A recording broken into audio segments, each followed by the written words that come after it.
The Wingless Angels, Women of the Air Transport Auxiliary. Act 1, The Sky Calls. September 1939. Britain stands at the edge of catastrophe. Nazi Germany has invaded Poland. France and Britain declare war. The RAF mobilizes every pilot, every aircraft, every resource for the coming battle. Young men rush to recruitment offices, eager to fly, to fight, to defend their nation against the gathering storm. But the RAF has a problem, a significant problem that becomes more critical with each passing day. Someone needs to move aircraft from factories to operational squadrons, from maintenance depots to frontline airfields, from one base to another as tactical situations shift. Every fighter, every bomber, every training aircraft must be delivered, repositioned, maintained in constant motion across Britain's network of airfields. Traditionally, military pilots handle these ferry flights. But now, every qualified pilot is needed for combat operations, for training, for defending British airspace against the Luftwaffe onslaught everyone knows is coming. There aren't enough pilots. The RAF faces an impossible choice: divert combat-trained pilots to routine ferry work, weakening frontline squadrons, or find an alternative solution. The alternative arrives in the form of Pauline Gower, a 29-year-old pilot with over 2,000 flight hours, most of them accumulated during the 1930s running a small commercial aviation company. She's petite, elegant, soft-spoken, nothing about her appearance suggests the fierce determination and flying skill that define her character. She learned to fly at age 18, fell completely in love with aviation, built a career in an industry that barely acknowledged women existed. She's flown passengers, cargo, mail, aerial surveys, anything that kept her in the air, kept her flying when conventional society expected her to marry, settle down, abandon childish dreams of aviation. But Gower isn't interested in conventional expectations. She's interested in flying, and now, in September 1939, she sees an opportunity. Britain needs ferry pilots. Women can fly. The logic seems obvious. She writes to the Air Ministry proposing the formation of a women's auxiliary ferry service. 8 qualified female pilots, herself included, ready to deliver aircraft wherever needed, freeing male pilots for combat duties. The Air Ministry's initial response is skeptical, condescending, dismissive. Women flying military aircraft? Absurd. Dangerous. Women lack the physical strength, the technical knowledge, the mental toughness required for aviation. What happens when a woman encounters mechanical problems? When weather turns dangerous? When navigation becomes challenging? Better to keep women safely on the ground, in traditional support roles, not risking valuable aircraft on experiments in social engineering. Gower persists.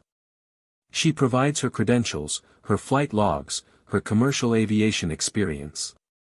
She argues not from emotion but from cold practical necessity. Britain is desperate for pilots. Women pilots exist, qualified, experienced, eager to serve. Using them costs nothing except overcoming prejudice.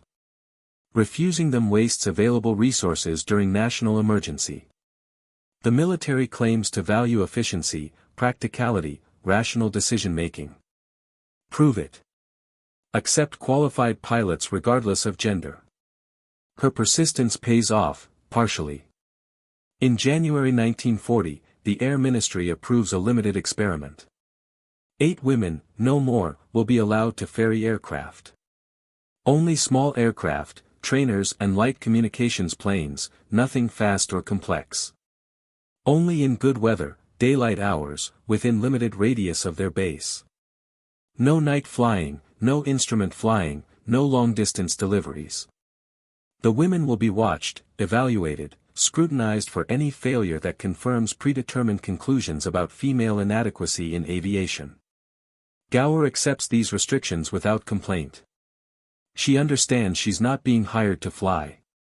She's being hired to prove women can fly, that every prejudiced assumption about female limitations is wrong. One mistake, one accident, one moment of weakness, and the entire experiment ends. The 8 women carry not just their own careers but the hopes of every female pilot in Britain, every woman who dreams of contributing to the war effort through aviation rather than traditional domestic roles. The women who join Gower's initial group are extraordinary. Margaret Fairweather, calm, methodical, unflappable under pressure.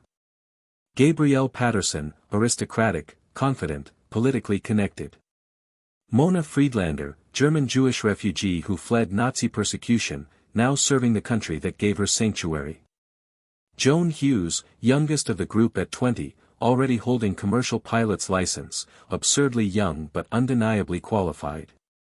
Rosemary Rees, Margaret Cunnison, Marion Wilberforce, Winifred Crossley, each bringing hundreds of flight hours, multiple aircraft types, commercial aviation experience accumulated during the 1930s when women pilots were exotic curiosities rather than respected professionals. They report for duty at Hatfield Airfield in January 1940. The male pilots, mechanics, and ground crew greet them with barely concealed hostility, skepticism, and inappropriate jokes. Women pilots are novelties, entertainment, objects of curiosity and derision. The men watch, waiting for failure, expecting tears, weakness, incompetence confirming what they already know: women can't handle real aviation. The women ignore the hostility. They study aircraft manuals, memorize technical specifications, practice navigation, prepare themselves for the scrutiny they know is coming. They're not here to make friends. They're here to fly, to prove competence, to force recognition through performance rather than persuasion. Their first assignments are deliberately mundane. Ferry a Tiger Moth trainer from factory to flight school. Simple, short flight, minimal complexity. Gower takes the first delivery personally, flying the small biplane with perfect precision, landing smoothly, completing all paperwork correctly, demonstrating professional competence indistinguishable from any male pilot performing identical task. The observers grudgingly acknowledge she didn't crash, didn't get lost, didn't cry or panic or display any stereotypical female weakness. The other women follow, each completing assigned deliveries without incident. Ferry another Tiger Moth.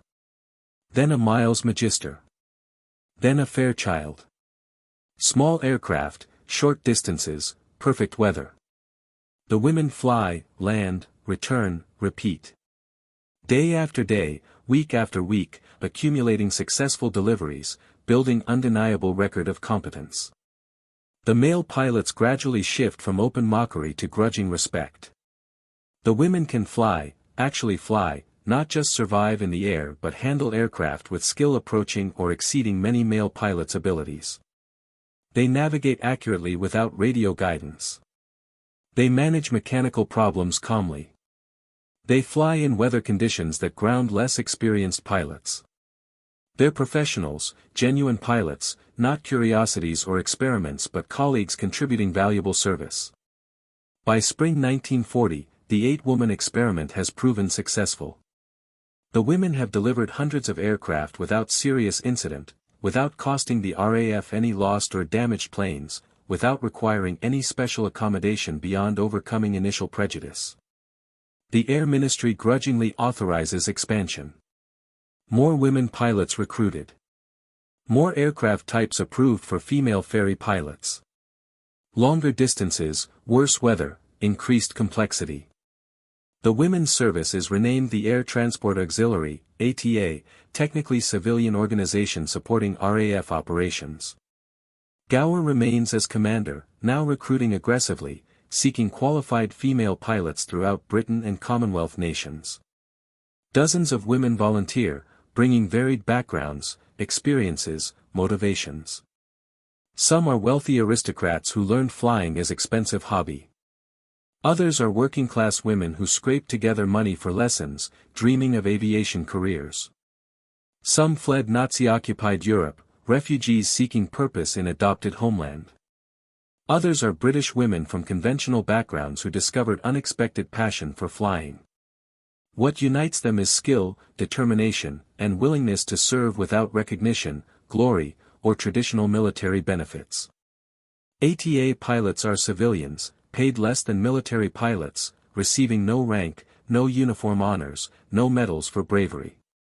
If they die in service, their families receive no military death benefits, no pensions, no official acknowledgement beyond brief bureaucratic notation. They're expendable, disposable, useful only as long as they deliver aircraft without costing more than they're worth. The women accept these conditions because they have no alternative. This is their only opportunity to fly during wartime, to contribute meaningfully, to prove themselves in arenas systematically closed to women. They'll fly without recognition if that's the price. They'll risk their lives without compensation if that's the requirement. They'll demonstrate that women belong in aviation, that gender has nothing to do with flying skill, that arbitrary discrimination wastes human potential during national emergency. Summer 1940. The Battle of Britain begins. Luftwaffe bombers and fighters attack Britain in waves, attempting to destroy RAF capacity, clear the way for German invasion. Fighter Command throws everything available into desperate defense. Spitfires and Hurricanes climb to intercept German formations. Pilots fly multiple sorties daily, exhausted, outnumbered, fighting for national survival. The ATA women become critical to British defense. While male pilots fight Germans, women ferry replacement aircraft from factories to squadrons. While mechanics repair damaged fighters, women deliver parts, supplies, personnel.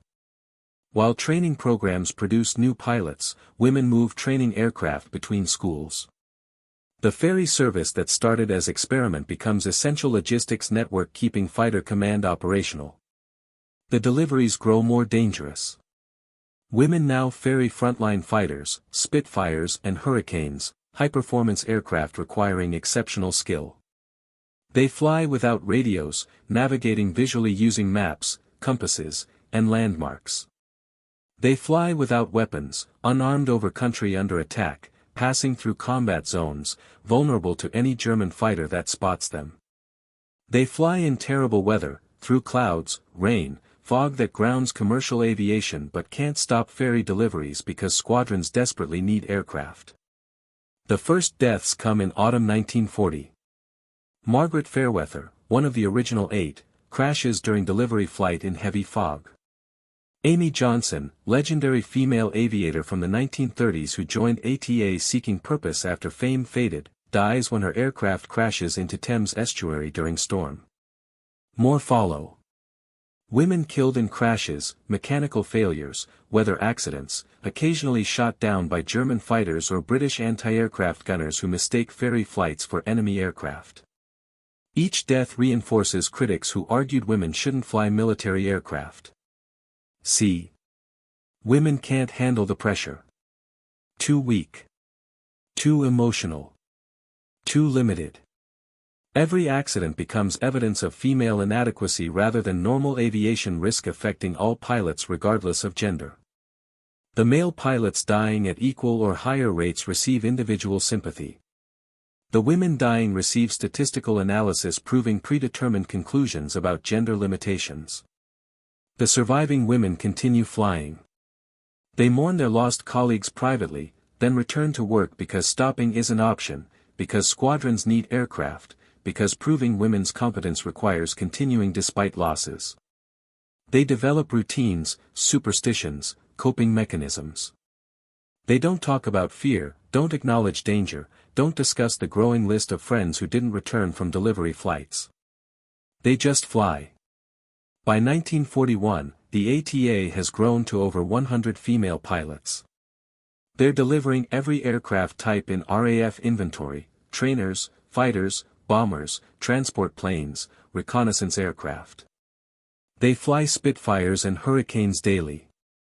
They deliver 4-engine Lancaster bombers, massive aircraft requiring strength and skill to control. They fly experimental aircraft, prototypes, damaged planes returning from maintenance. Nothing is too large, too fast, too complex for women pilots to handle. The system they develop is remarkable for its efficiency and danger. ATA pilots receive ferry orders each morning listing aircraft to deliver, pickup and destination airfields. No advance notice. No opportunity to study unfamiliar aircraft types. Pilots expected to read technical manual, called ferry pilot's notes, during taxi to aircraft, learn essential controls and procedures, then fly aircraft they've never touched before. Today might bring Spitfire delivery. Tomorrow might bring bomber flight. Next day might bring strange aircraft type they've only seen in photographs. This requires extraordinary skill, adaptability, confidence. The women teach themselves to fly anything, to quickly identify critical controls, to adapt flying technique to different aircraft characteristics.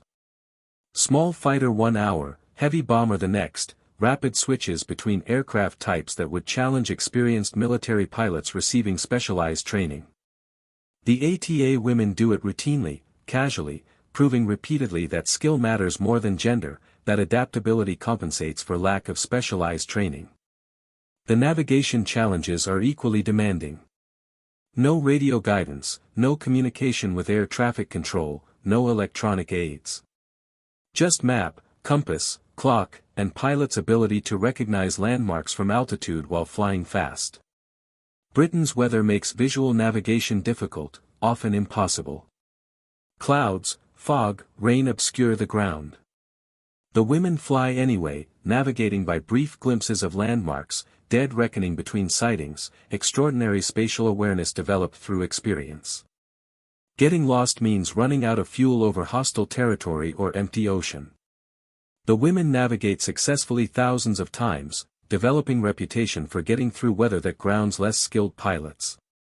The first act of their story ends here, winter 1941, with women's ferry service firmly established, essential, undeniable. What began as skeptical experiment has become critical military capability. The women have proven themselves repeatedly, demonstrated competence under conditions designed to expose weakness, earned grudging respect from organization that didn't want them. They fly unarmed, without recognition, for inadequate pay, risking lives daily, and they do it with quiet professionalism that gradually transforms attitudes about women's capabilities in aviation and beyond. They are the wingless angels, ferrying hope across Britain's skies. The wingless angels, women of the Air Transport Auxiliary. Act 2, Through Storm and Fire. January 1942. Britain has survived the Blitz, weathered the darkest days when German invasion seemed inevitable, endured nightly bombing raids that transformed London and other cities into landscapes of rubble and flame. The RAF remains operational, bloodied but unbroken, continuing the fight. And the women of the Air Transport Auxiliary continue their unglamorous, essential work, ferrying aircraft across Britain while the world's attention focuses on male combat pilots, on dramatic dogfights, on heroic stories that fit comfortable narratives about war and masculinity. The ATA women number over 200 now, an organization that has grown far beyond its experimental origins. They've delivered tens of thousands of aircraft, established safety record comparable to or better than male ferry pilots, proven beyond reasonable doubt that women can handle aviation's physical and mental demands. But recognition remains elusive, grudging, conditional. Every success is noted as exception. Every failure is analyzed as confirmation of underlying female inadequacy. The women exist in strange limbo, essential yet invisible, valued yet dismissed, performing critical service while society struggles to acknowledge their competence. Diana Barnado Walker joins the ATA in early 1942. She's 22 years old, daughter of wealthy racing driver, product of privileged background that gave her opportunities most women never access. She learned to fly before the war, accumulated hours through expensive private lessons, developed genuine passion for aviation. She could have sat out the war in comfort, in safety, attending parties and social events while others fought. Instead, she volunteers for ATA, seeking purpose, challenge, chance to contribute beyond traditional female roles. Her first solo ferry flight terrifies her. She's assigned a Spitfire, the iconic British fighter, sleek, fast, temperamental aircraft that demands respect and skill. She's read the ferry pilot's notes, memorized the essential procedures, understands theoretically how to fly this machine. But theory and practice are different things. She climbs into the narrow cockpit, straps herself in, runs through pre-flight checks with hands that want to shake, forces herself to breathe calmly, professionally. The engine roars to life, 12 cylinders of Rolls-Royce Merlin power vibrating through the airframe. She taxis to the runway, receives takeoff clearance from the tower, advances the throttle. The Spitfire accelerates rapidly, faster than anything she's flown before, demanding quick reactions, firm control inputs. The tail comes up. The aircraft lifts smoothly into cold winter air. She's flying a Spitfire, actually flying Britain's most famous fighter, and the realization is simultaneously exhilarating and terrifying. The delivery flight proceeds without incident. She navigates to the destination airfield, finds it despite low clouds and poor visibility, lands with acceptable if not perfect technique. She climbs out, signs the delivery paperwork, returns to base via ground transport. Just another routine ferry flight, unremarkable to everyone except her. She's crossed a threshold, proven to herself she can handle high-performance aircraft, can function under pressure, can meet the ATA's demanding standards. She'll fly hundreds more Spitfires over the following years, along with hurricanes, typhoons, tempests, every fighter type in RAF inventory. The initial terror fades, replaced by confidence, competence, professional pride. She becomes one of the ATA's most skilled pilots, known for handling difficult aircraft, for flying in marginal weather, for getting deliveries completed when others might turn back.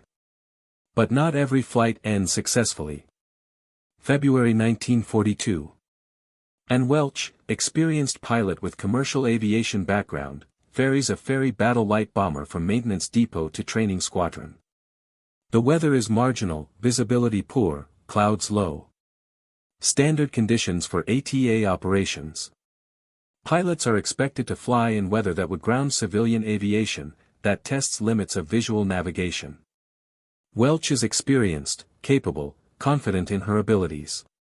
She never arrives at the destination. Search parties find the wreckage 3 days later, scattered across hillside in remote Scottish Highlands. The aircraft flew into clouds, became disoriented, crashed into terrain Welch couldn't see. Death was instantaneous, at least.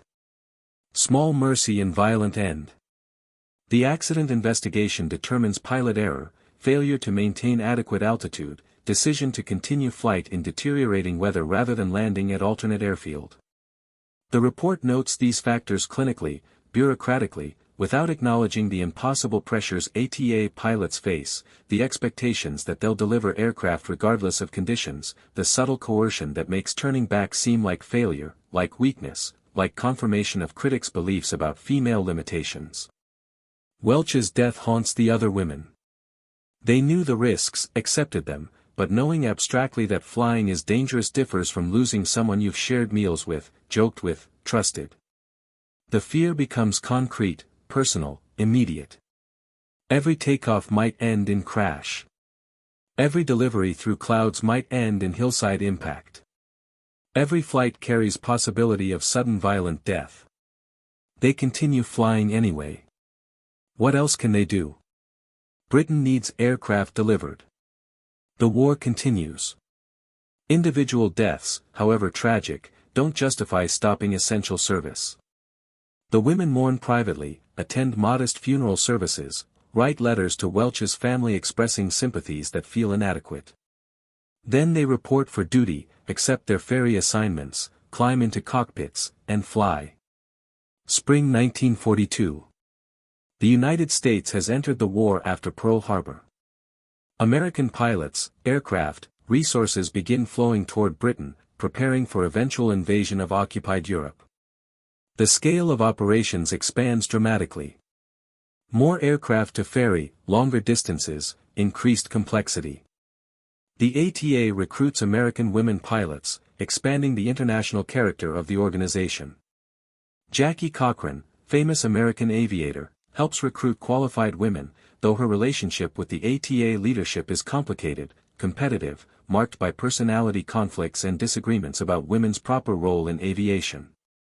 The American women bring different backgrounds, different flying styles, different expectations. Some adapt smoothly to British systems, procedures, culture. Others struggle with the informal, improvisational character of ATA operations, the assumption that pilots will figure things out independently rather than receiving detailed instruction. The British women regard their American colleagues with mixture of welcome and wariness, grateful for additional pilots but protective of organizational culture they've built through years of proving themselves. Lettice Curtis distinguishes herself during this period as one of the ATA's most exceptional pilots. She's small, slight, appears almost fragile, the least physically imposing pilot in the organization. But she's extraordinarily skilled, blessed with natural flying ability that compensates for any physical limitations. She's assigned increasingly challenging deliveries, testing the boundaries of what women pilots are permitted to fly. The four-engine bombers represent those boundaries. Lancaster, Halifax, Stirling, massive aircraft weighing 30 tons, powered by engines producing thousands of horsepower, requiring physical strength to control, demanding teamwork since single pilot can barely manage all necessary tasks.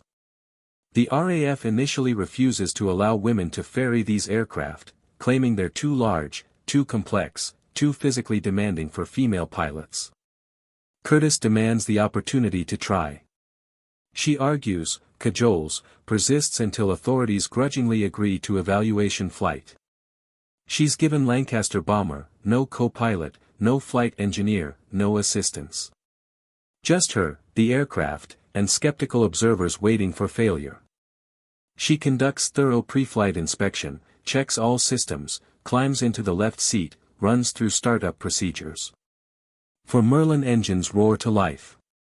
She taxis the massive bomber smoothly, lines up on the runway, advances throttles. The Lancaster accelerates slowly, heavily, requiring precise control inputs to keep it tracking straight. Curtis manages perfectly, lifting off smoothly, retracting gear, establishing climb. She flies the bomber through complete evaluation routine, demonstrates turns, stalls, single-engine procedures, landing approaches. She handles the big aircraft with casual competence that makes it look easy, that proves physical strength matters less than skill, touch, understanding of aircraft behavior. She lands smoothly, taxis back, shuts down engines, climbs out to face the evaluators. They're impressed, reluctantly. She's proven women can fly four-engine bombers competently, safely. The restriction is lifted.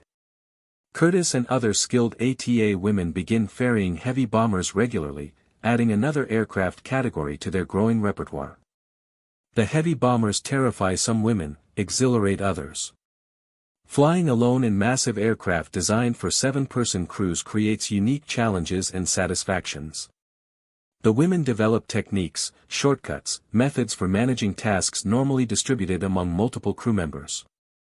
They prove repeatedly that intelligence and skill compensate for physical limitations, that gender has nothing to do with aviation competence. But the dangers multiply with aircraft size and complexity. June 1942. Mary Nicholson ferries Halifax bomber from factory to operational squadron. The aircraft has minor mechanical issues noted during test flight, nothing serious enough to delay delivery. Nicholson, experienced pilot comfortable with heavy bombers, accepts the aircraft, completes pre-flight, takes off. 20 minutes into flight, an engine fails catastrophically, catches fire. Nicholson battles to control the heavy bomber on 3 engines, simultaneously fighting the fire, navigating toward emergency landing field. She broadcasts Mayday call, receives vectors toward nearest suitable runway. She's calm, professional, methodically working through emergency procedures. But the fire spreads faster than she can control. Flames engulf the wing, weaken structural members, threaten fuel tanks. She realizes she won't make the runway, won't survive if she stays with the aircraft. She has seconds to decide, stay with the bomber, try to crash land in open field, probably die in the attempt, or bail out, abandon the aircraft, save herself while losing valuable bomber. She chooses survival. She sets autopilot to keep the aircraft relatively stable, unbuckles harness, fights her way to rear escape hatch, jumps into void. The parachute deploys. She floats down, watching the Halifax spiral into ground, exploding in massive fireball. She lands in Farmer's Field, bruised, shaken, alive. The aircraft is destroyed, complete loss, expensive failure that will be analyzed, questioned, used as evidence against women flying heavy bombers. The accident investigation clears Nicholson of blame. The engine failure resulted from manufacturing defect, nothing she could have prevented or anticipated. Her emergency response was textbook correct. Losing the aircraft was unavoidable once the fire became uncontrollable. But the critics don't care about facts. They care about narrative. Woman pilot destroys expensive bomber. Evidence that women shouldn't fly heavy aircraft. The fact that male pilots crash bombers regularly, that mechanical failures affect everyone regardless of gender, these facts are conveniently ignored. The ATA leadership defends Nicholson, defends the women's heavy bomber program, refuses to reimpose restrictions based on single incident. The women continue flying Lancasters, Halifaxes, Sterlings, proving through hundreds of successful deliveries that Nicholson's crash was unfortunate accident, not evidence of systemic female inadequacy. Autumn 1942. The war has ground into brutal stalemate. Germany controls most of Europe. Japan dominates the Pacific. Allied victory seems distant, uncertain, dependent on grinding down Axis powers through industrial production, strategic bombing, eventual invasion requiring years of preparation. Britain's role has shifted from desperate survival to long-term war production, training, logistics. The ATA becomes even more critical, the invisible network keeping RAF operational, ensuring steady flow of aircraft from factories to squadrons. The women's daily routine has become almost normalized. Wake before dawn, report to operations room, receive ferry assignments, study aircraft manuals, fly multiple deliveries, return exhausted, repeat next day. The work is monotonous, demanding, occasionally terrifying when weather turns dangerous or aircraft malfunction. But it's also purposeful, meaningful, proof that women can contribute beyond traditional roles, that competence matters more than gender. Rosemary Rees, one of the original 8 women, has become senior instructor, training new female recruits, evaluating their skills, determining who's ready for operational flying. She's developed systematic training program, standardized procedures, quality control ensuring ATA maintains high standards. She's tough, demanding, uncompromising with trainees who show carelessness or weakness. She knows that every accident, every failure reinforces prejudice against women pilots. Maintaining excellent safety record requires rigorous training, careful evaluation, ruthless elimination of pilots who can't meet standards. The training is deliberately difficult. New recruits ferry progressively more challenging aircraft types, master navigation in terrible weather, handle emergency procedures, demonstrate competence under pressure. Some wash out, return to ground duties or civilian life, unable to meet demands. Others excel, join the operational squadrons, add their skills to growing pool of qualified female ferry pilots. Winter 1942-43 brings new challenge, night flying. Previously, ATA operations were strictly daylight, partly due to navigation difficulties, partly due to concerns about women flying in darkness. But war demands flexibility. Bomber Command operates at night, requiring aircraft deliveries during darkness. The ATA must adapt or become irrelevant. The women train for night operations, learning to navigate by stars, by dim lights from blacked-out cities, by instruments rather than visual landmarks. Night flying is fundamentally different from day operations, requiring different skills, different mental approach. The darkness is disorienting, terrifying initially, hiding landmarks that make navigation possible, turning familiar landscape into anonymous void. Joy Lofthouse becomes one of the first women cleared for night operations. She's young, brave, quietly competent pilot who joined ATA in 1943, determined to contribute despite her youth. Her first night delivery is Spitfire ferry from factory to coastal squadron. She takes off into darkness, climbs above the blacked-out countryside, navigates by compass and dead reckoning toward destination. The cockpit instruments glow dimly, barely illuminating controls.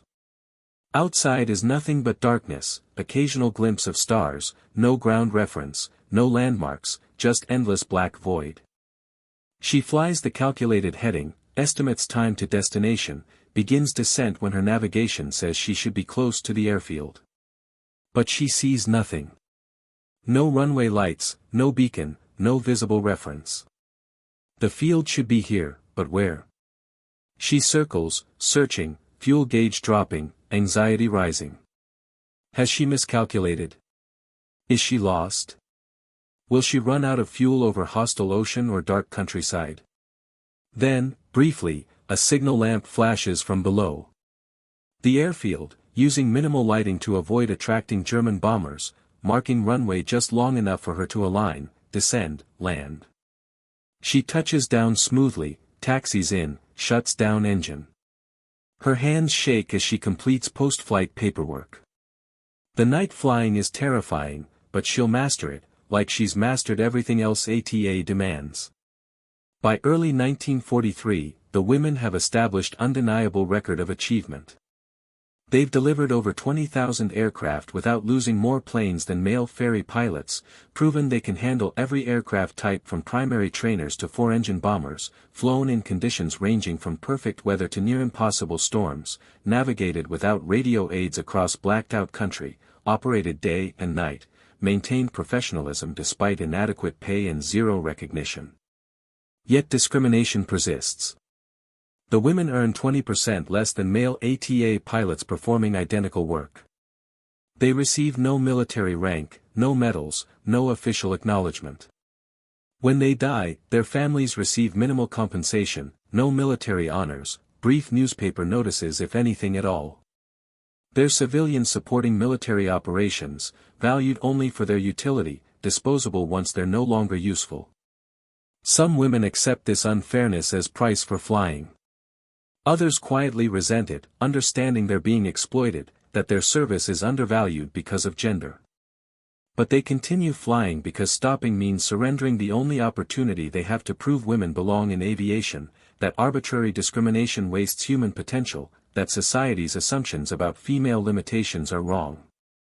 The second act ends here, winter 1943, with women's ferry service fully operational, essential, still fighting for recognition that should have been automatic.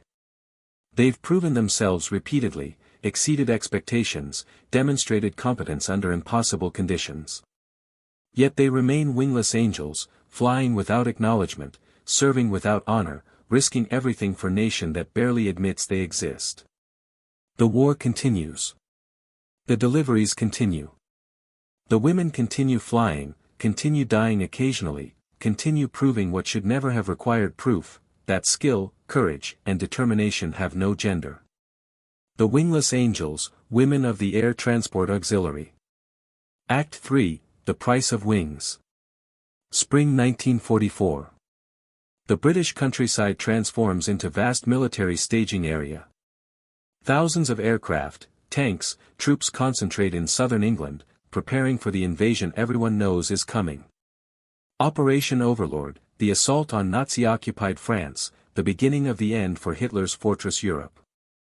The ATA women ferry aircraft at unprecedented pace, moving fighters and bombers to forward airfields, positioning resources for the massive air campaign that will support the invasion. The workload is crushing, relentless, exhausting. Some women fly 6, 7, 8 deliveries daily, jumping from one aircraft type to another, navigating between crowded airfields, dodging military traffic that fills the skies. The ferry pilots operate without priority, without special consideration. Their support personnel, invisible infrastructure that keeps combat operations functioning. The Spitfires and Hurricanes they deliver will fly combat missions, attack German positions, protect invasion forces.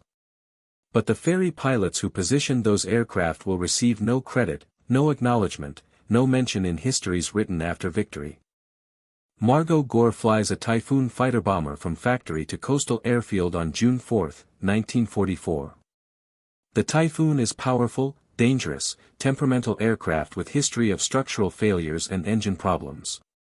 It's designed for ground attack, carrying rockets and bombs, built for speed and firepower rather than for giving handling characteristics. Gore is experienced, confident, one of the ATA's best pilots. She's flown Typhoons dozens of times, understands their quirks, respects their power. The weather is marginal, typical for early June in southern England. Low clouds, intermittent rain, visibility poor but acceptable for visual navigation. Gore completes pre-flight inspection, climbs into the cockpit, starts the massive Napier Sabre engine. The 24-cylinder powerplant roars to life, vibrating the entire airframe, producing over 2,000 horsepower. She taxis out, receives takeoff clearance, advances throttle. The Typhoon accelerates rapidly, lifts off, climbs into the overcast. Gore retracts landing gear, sets climb power, begins navigating toward destination. She's done this hundreds of times. Routine delivery, nothing remarkable, just another aircraft moved from one airfield to another. The flight should take 40 minutes, maybe less with favorable winds. But something goes wrong. Witnesses on the ground hear the engine note change, hear it sputter, cough, lose power. The Typhoon descends through clouds, trailing smoke, clearly in distress. Gore fights for control, tries to restart the failed engine, searches for emergency landing field. But she's too low, too slow, out of options. The Typhoon crashes into farmland, cartwheels across field, disintegrates. Gore dies instantly, crushed in the wreckage, burned in the post-crash fire. The accident investigation determines engine failure, catastrophic mechanical breakdown that gave her no chance to recover. Nothing she could have done differently, no pilot error, no judgment failure. Just mechanical reality that aircraft sometimes fail, that engines quit, that even skilled pilots die when machines betray them. The investigation report notes these facts clinically, files them away, moves on to next accident. But Gore's death devastates the ATA women. She was friend, colleague, mentor to younger pilots. She represented what they could achieve, skill, confidence, respect earned through hundreds of successful flights. Her death reminds them that competence provides no immunity, that survival depends partly on luck, that every flight carries possibility of sudden violent end. They attend her funeral, a quiet ceremony with minimal recognition. No military honors, no flag-draped coffin, no official acknowledgement beyond brief newspaper mention. Just family, friends, fellow ATA pilots mourning privately. The RAF squadrons that flew aircraft Gore delivered never know her name, never learn that woman ferry pilot died positioning fighters they'll use to attack German positions. She's invisible in death as she was in service. June 6, 1944. D-Day. Allied forces storm Normandy beaches, beginning liberation of occupied Europe. The invasion succeeds partly because of air superiority, because RAF and American aircraft control the skies, prevent German reinforcements, protect vulnerable troops on exposed beaches. Those aircraft were positioned by ferry pilots, many of them women, who moved hundreds of fighters and bombers to forward airfields in the weeks before invasion. The ATA women feel pride in their contribution, satisfaction that their unglamorous work enabled historic success. But pride is private, unacknowledged. The official histories credit generals, combat pilots, infantry divisions. The ferry pilots who made it possible remain footnotes, if mentioned at all. The women accept this invisibility because they have no choice, because demanding recognition seems petty during national triumph, because they understand their value even if society doesn't. The invasion's success changes the war's trajectory. Allied forces advance through France, liberate Paris, push toward German border. Victory seems inevitable now, just matter of time and continued grinding pressure. But the war in the air continues, intensifies even. German resistance stiffens as Allied forces approach the homeland. New German weapons appear, jet fighters, V-1 flying bombs, V-2 rockets. The RAF needs constant replacement aircraft, continued ferry service, logistic support that only the ATA provides. Autumn 1944.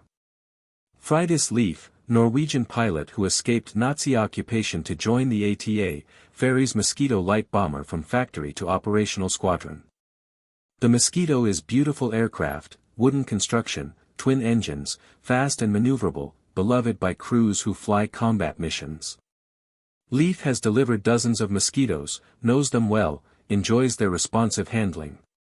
This delivery is routine, standard flight in decent weather, straightforward navigation. She takes off, climbs to cruising altitude, sets course for destination. But something feels wrong.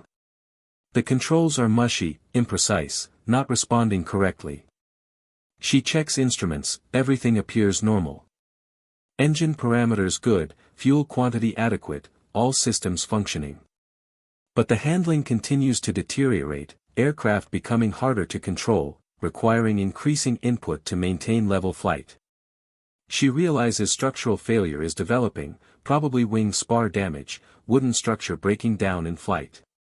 The Mosquito's wooden construction is usually advantage, light, strong, easy to manufacture. But wood can fail suddenly, catastrophically, without warning. She's flying an aircraft that's disintegrating around her, that might come apart completely at any moment. She broadcasts emergency call, requests immediate landing clearance at nearest airfield.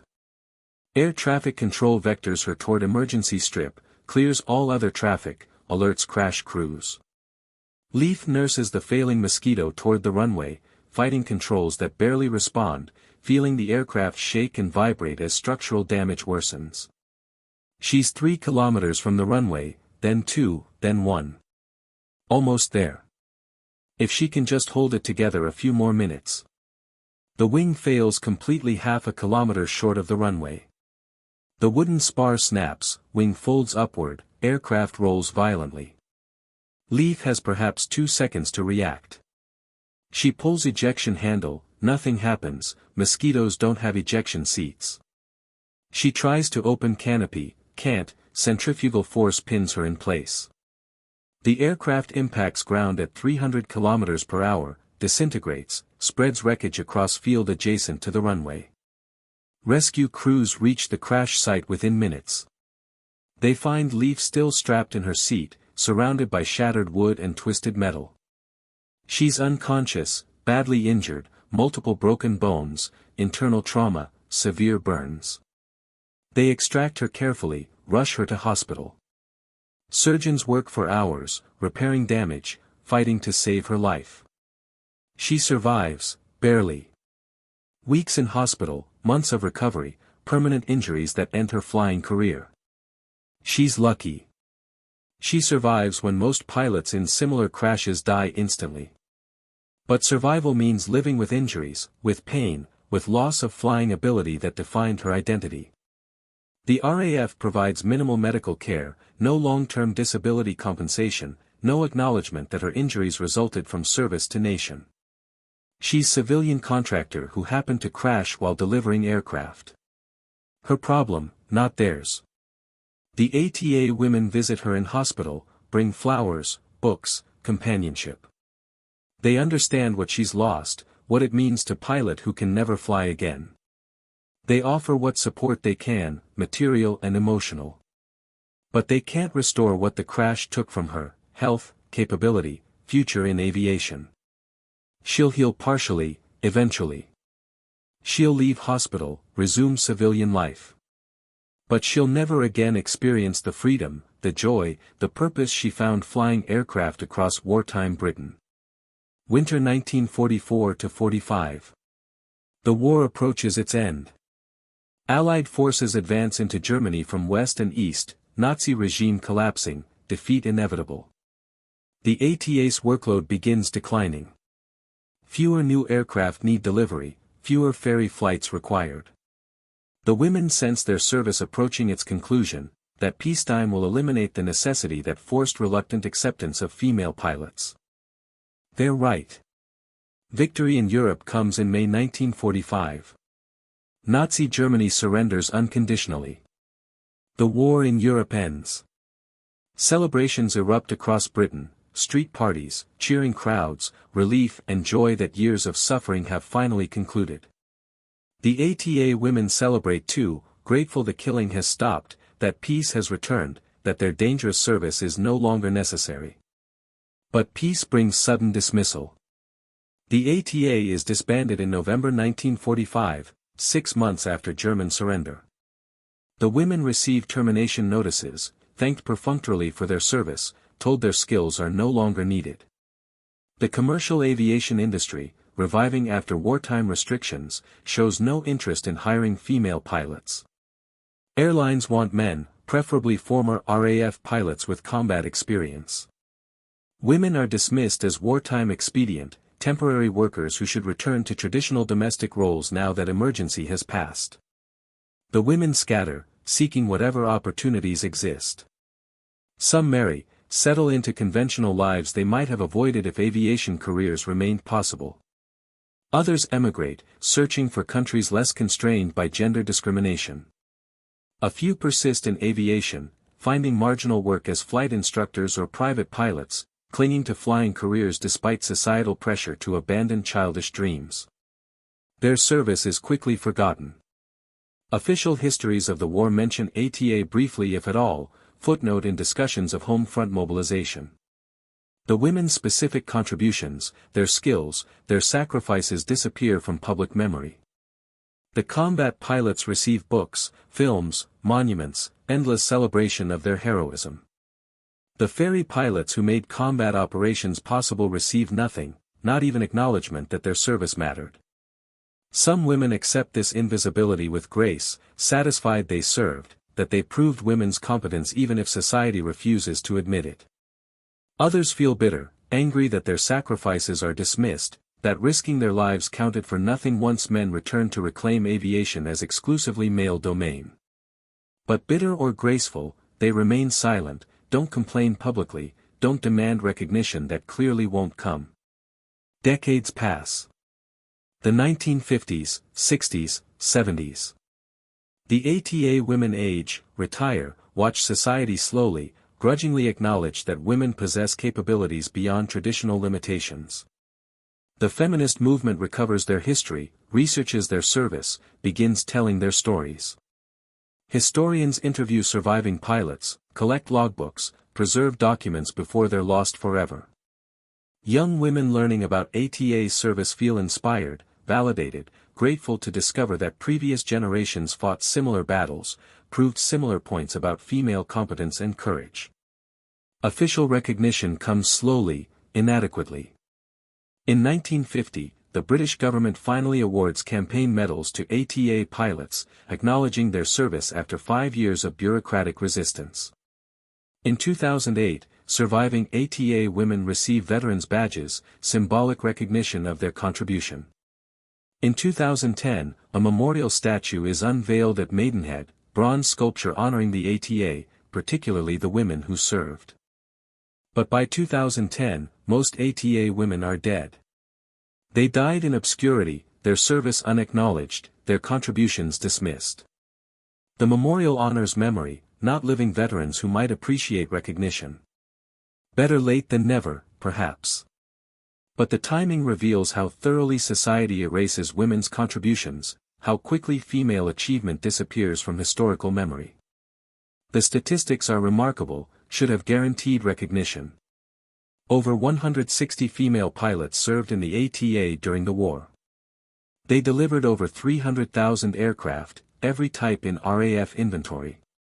They flew 130 different aircraft types, from primary trainers to four-engine bombers.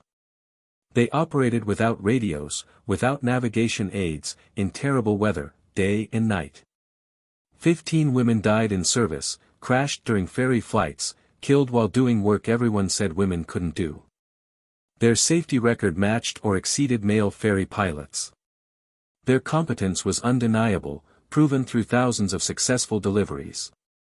They demonstrated conclusively that women could fly military aircraft as well as men, that physical strength mattered less than skill and intelligence, that gender-based discrimination in aviation was arbitrary prejudice rather than rational policy. Yet this proof changed nothing, immediately. The aviation industry remained closed to women for decades after the war. Airlines, corporations, military services continued excluding female pilots, citing same justifications that ATA service had definitively disproven. The evidence didn't matter. The proof was ignored. Society preferred familiar prejudices to uncomfortable truths. The ATA women's legacy lives primarily in inspiration rather than institutional change. Young women learning their history feel empowered, validated, encouraged to pursue aviation despite continuing discrimination. Every female airline pilot, astronaut, military aviator stands on foundation the ATA women built, whether she knows their names or not. They proved women belong in aviation. They demonstrated that arbitrary barriers can be overcome through competence and determination. They showed that serving without recognition, flying without honor, matters if the service itself has value. Mary Ellis, one of the longest-serving ATA pilots, flew until age 90, accumulated over 1,100 hours in Spitfires alone during the war. She gave interviews in her 90s, described her service matter-of-factly, without drama or self-aggrandizement. She flew because she loved flying, because Britain needed pilots, because the opportunity existed and she seized it. Simple as that. No grand ideology, no feminist manifesto, just woman doing work she was qualified to do, proving through action what words couldn't convince skeptics to accept. She died in 2018, age 101, one of the last surviving ATA women. Her obituaries finally gave her recognition that should have come 70 years earlier, described her as pioneer, hero, inspiration. Better late than never. But the delay reveals how thoroughly society dismisses women's contributions, how comfortable history is with excluding female achievement, how much effort required to simply acknowledge what should have been obvious. The wingless angels flew without recognition because recognition wasn't why they flew. They flew because aircraft needed delivery, because Britain needed them, because they could do the work regardless of society's prejudiced assumptions about female limitations. They risked their lives not for glory but for purpose, for chance to contribute meaningfully, for opportunity to prove themselves in arenas systematically closed to women. 15 died doing work everyone said women couldn't do. 160 served with distinction, competence, courage that should have transformed aviation permanently. Hundreds of thousands of aircraft reached operational squadrons because women ferry pilots made deliveries the RAF couldn't spare combat pilots to complete.